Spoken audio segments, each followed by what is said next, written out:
Not yet. We're live. Hey, everybody. Mike Cateo here with Frank King. Welcome to the Funny Shrink podcast. We do this every week for you guys. I'm excited to be here. Frank and I live on different time zones. So I told him the wrong time today. And he was gracious enough to hurry up and get in his car and do the podcast with us. I'm sorry, Frank.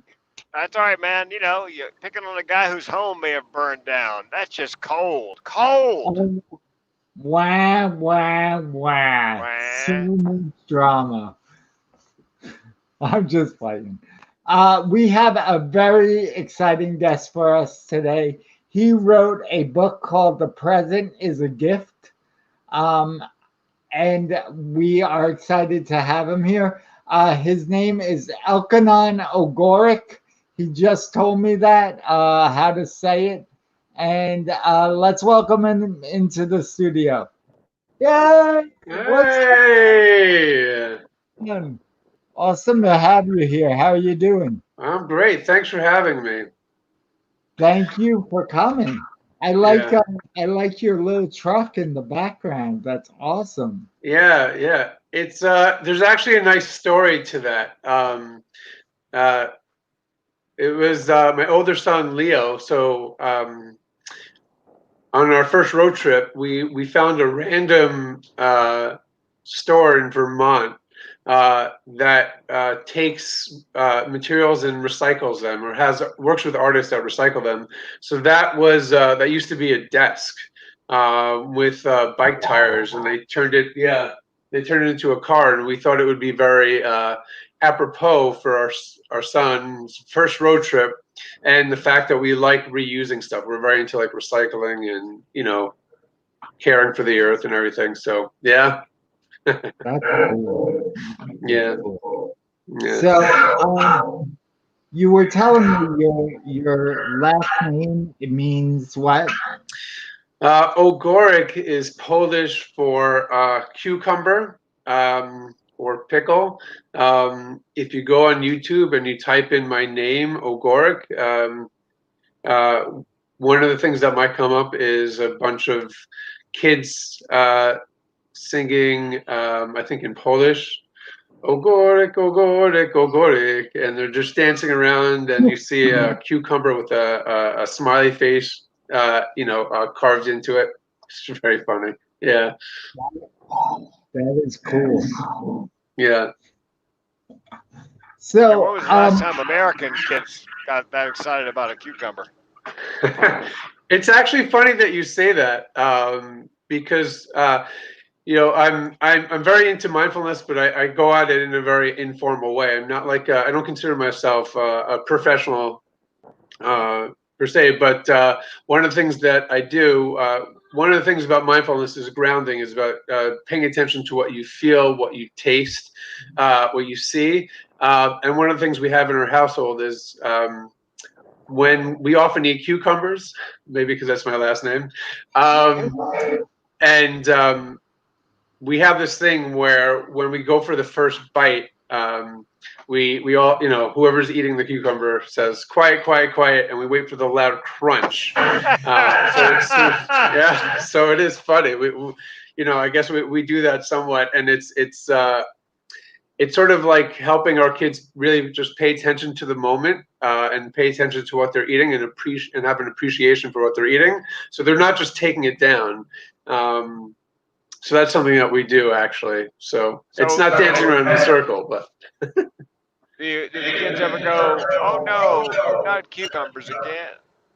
no, they prefer the cucumbers. Yeah, yeah. It's more of like it's like when we have meals, and I have Leo who's 5, and my son Oliver who's 2.5. And you bring something, you put it on the table, and they haven't even tried it, and they're like, "Oh, get that away from me! That smell." I'm like, "You haven't even tried it. You don't even know what it is." "Oh, I don't like it." So that's something that comes up. my 7-year-old, every time I'm eating, she goes, oh, that's gross. What are you eating that for? And she hates cheese, and she'll hold her nose and carry the cheese over. I'm like, this is, and goes, this is disgusting. I'm like, So I love it. it's a similar response. Yeah, yeah. But if you look at that from a mindfulness perspective, it's the idea of being allowing them to really be aware of those. They're aware of the smell and having a conversation about it. And a reminder that it's something they can try it, but also it's just they're very sensitive to it. So as opposed to like discounting it, you have a conversation with them about it. What do you like about it? But it's a similar response. My sons at this point, they don't even touch it. They hold their nose and say, "Get it away." Oh, so how is parenting in quarantine? It's great. I mean, for me, I'm grateful. Both me and my wife are home, and it's a lot of fun. We get to spend a lot of time with the kids. The question is, once my younger son is not in school yet, but once my older son goes back to school, actually goes into the building, who's going to have the separation anxiety worse, the parents or the kids?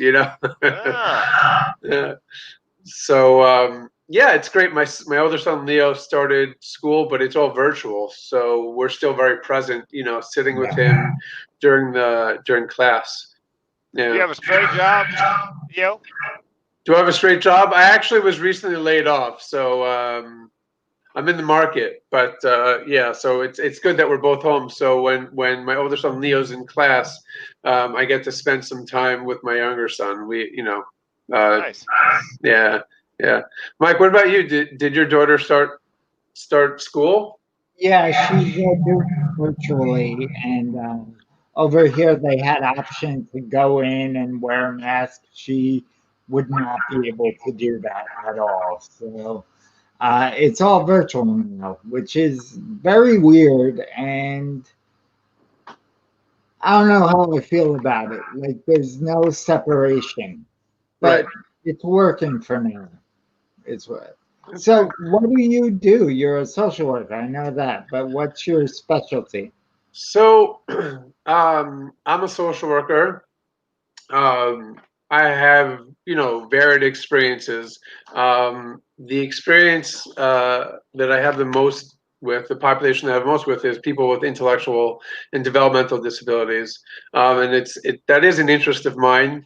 So it's really working, with people on what they might consider disability, and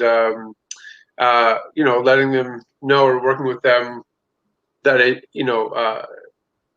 to um, reframe that, or help them feel more supportive or more supported. It's something that I'm very interested in, because when I was in school growing up, I was in special education classes, and I in a typically developing school, where I was with kids that were in the mainstream, and I was in special ed, and there was always a sense of feeling different, of being different. And then as a young adult, I got involved with an organization working with people with developmental disabilities, and the idea is really that we're all a little bit different, we're all a little bit odd, but we're all normal, right? And everything that can be viewed as a disability can also be viewed as an ability, as an advantage.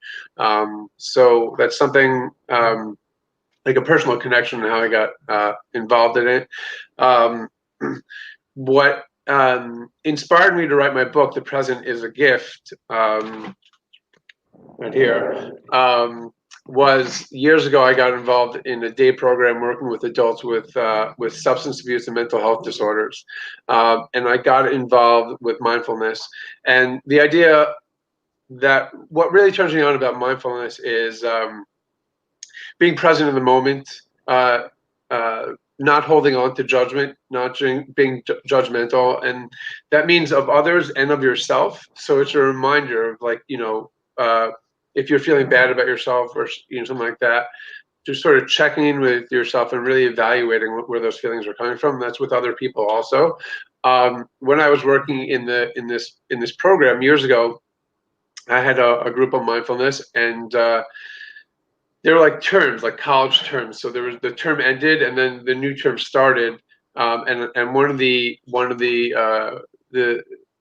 attendees of the previous term came back and asked him, what's inspiring you to come back? We're going over the same material.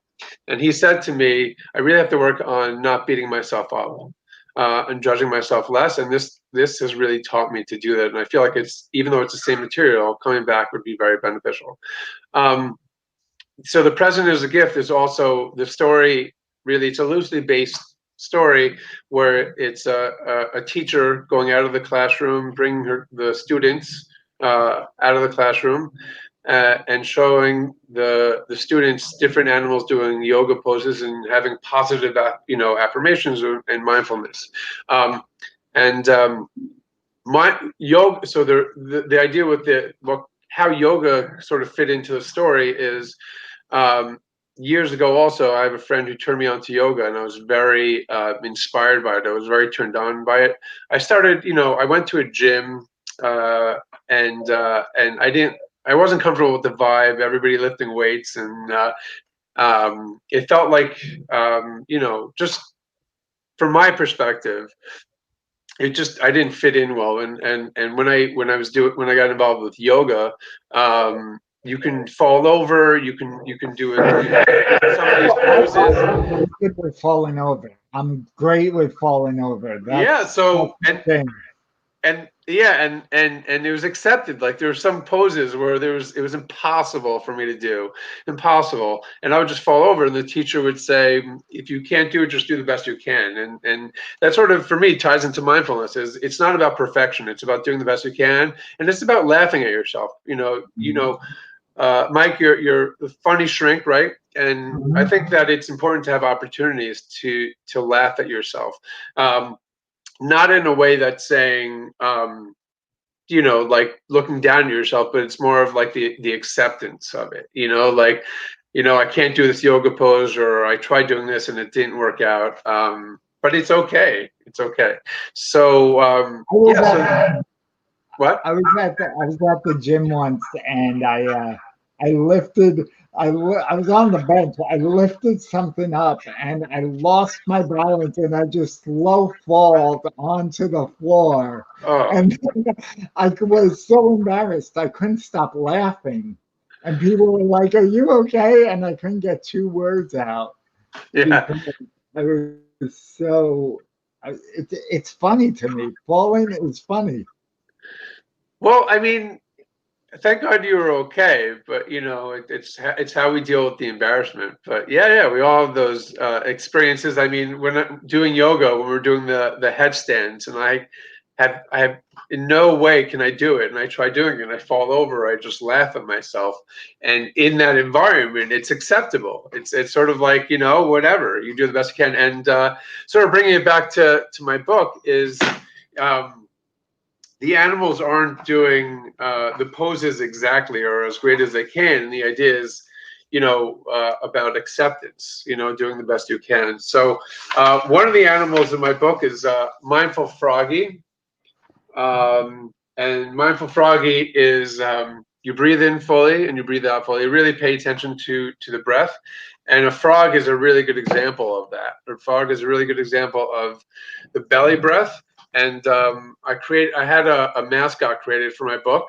This is Mindful Froggy. And I brought it into some of my presentations where the idea is with the frog, you breathe in and breathe out. So it's a good visualization for kids to see the belly sort of expanding, and then it's releases a little bit. So that's my Mindful Froggy. Had fun with it. In my book also, in the last page, I have a mindfulness practice page.